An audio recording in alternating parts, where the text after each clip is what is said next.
ಮಾಧ್ಯಮ ಸ್ನೇಹಿತರಿಗೆ ಮೊನ್ನೆ ರಾಜ್ಯಾಧ್ಯಕ್ಷರಾದ ಸನ್ಮಾನ್ಯ ವಿಜಯೇಂದ್ರ ಅವರು ಪಾದಯಾತ್ರೆ ಬಗ್ಗೆ ತಮಗೊಂದು ಮಾಹಿತಿಯನ್ನು ಕೊಟ್ಟಿದ್ದರು. ಇವತ್ತು ಟೋಟಲ್ ಒಂದು ರೂಟ್ ಮ್ಯಾಪು ಫೈನಲ್ ಆಗಿರುವಂಥದ್ದು. ರಾಯಚೂರು ಜಿಲ್ಲೆಯ ಲಿಂಗಸೂಗೂರಿಂದ ಪ್ರಾರಂಭ ಮಾಡಿ ಅಲ್ಲಿಂದ ಮಸ್ಕಿ, ಸಿಂಧನೂರು, ಕಾರಟಗಿ, ಗಂಗಾವತಿ, ಕಂಪ್ಲಿ, ಸಂಡೂರು ಮೂಲಕ ಬಳ್ಳಾರಿ ನಗರಕ್ಕೆ ಎಂಟ್ರಿ ಆಗುವಂಥದ್ದು.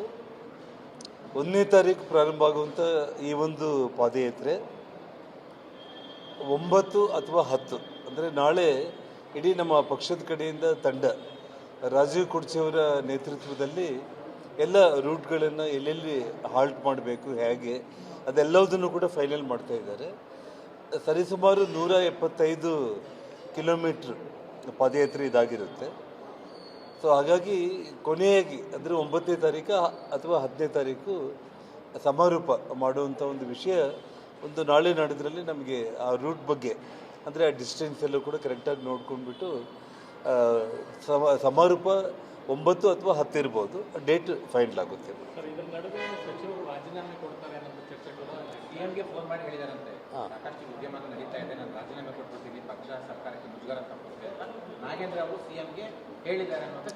ಅದನ್ನು ನಾನು ಮಾಧ್ಯಮಗಳ ಮೂಲಕ ಬೆಳಿಗ್ಗೆಯಿಂದ ನಾನು ನೋಡ್ತಾ ಇದ್ದೀನಿ. ಅವರು ರಾಜೀನಾಮೆ ಕೊಡ್ತಾರೆ ಅಂತೇಳಿ.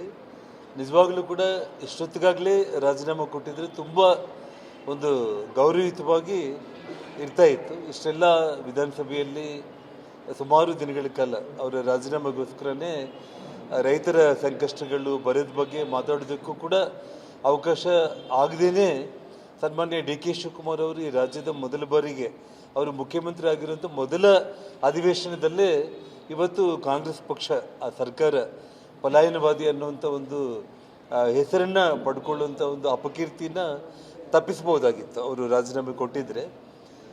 ಮಾಧ್ಯಮಗಳ ಮೂಲಕ ನಾವು ತಿಳ್ಕೊಳ್ತಾ ಇರೋದು ಸರಿಯಾದ ವಿಚಾರ ಗೊತ್ತಿಲ್ಲ.